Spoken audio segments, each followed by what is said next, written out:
యేసుక్రీస్తుని వెంబడించాలంటే మన ఉద్దేశాలను మనం ఉపేక్షించుకోవాలి. మన పాయింట్ ఆఫ్ వ్యూ మనం దేవునికి చెప్పడానికి ప్రయత్నించొద్దు. మనల్ని మనం ఉపేక్షించుకోవాలి. మన థాట్స్ ని పక్కన పెట్టాలి. మన ఆలోచనలు, మన వే ఆఫ్ థింకింగ్ ని పక్కన పెట్టాలి. For an example, Moshe Israel ని ఎర్ర సముద్రం గుండా తీసుకెళ్ళడానికి వెళ్ళాడు. ఎర్ర సముద్రం అడ్డొచ్చింది. ఆ ఎర్ర సముద్రాన్ని చూసి వీళ్ళందరూ కూడా సముద్రం ఎంత పెద్దది, ఈ సముద్రం దాటి వెళ్ళడం అనేది మన వల్ల కాదు అని చెప్పి నిరుత్సాహపడిపోయి బాధపడిపోయి మోషేని పట్టుకుంటారు.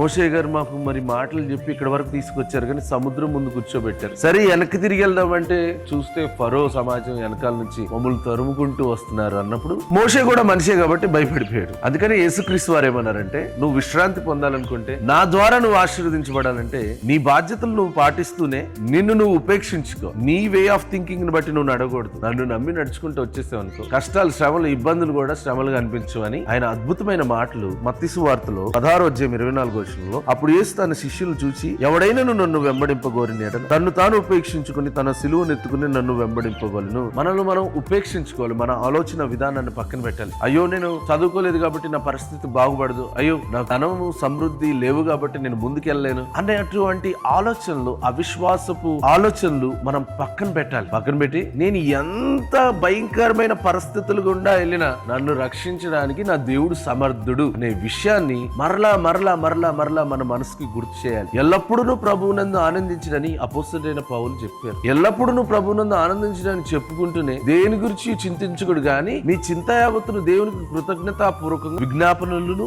ప్రార్థన రూపంలో దేవునికి తెలియచేయడని. మన ప్రార్థన కూడా కృతజ్ఞతాపూర్వకంగా ఉండాలి. అంటే నేను నమ్ముతున్నా ఖచ్చితంగా నా దేవుడు ఆశీర్వదిస్తాడు, ఖచ్చితంగా ఎలాంటి పరిస్థితి నుంచి అయినా నన్ను విడిపిస్తాడు అని నమ్మి పరిగెత్తామనుకోండి, ఏ శత్రువు కూడా మనల్ని ఆపలేదు. దేవుడు అటువంటి విశ్వాసం చేత మిమ్మల్ని ఈ రోజు కప్పునుగా. God bless you.